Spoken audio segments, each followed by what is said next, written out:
ज्या वेळेस तुम्ही प्रत्येकाच्या कार्यामध्ये सहभागी होता तेव्हा तुमच्या हातून सर्वांचं कार्य चांगल्या प्रकारे होतं. पण हे कार्य करण्याची देणगी आहे, जी शक्ती आहे तुमच्याकडेच आहे.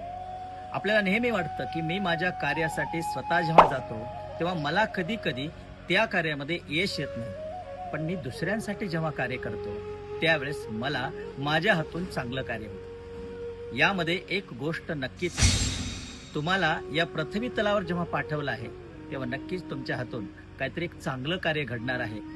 कधी स्वतःला असं म्हणू नका की माझे कामं राहतात आणि मी दुसऱ्यांच्या कामाप्रती तत्पर असतो आणि तत्पर राहून मी सर्वांचे कामं करतो पण माझे कामे राहतात, हे अजिबात म्हणू नका.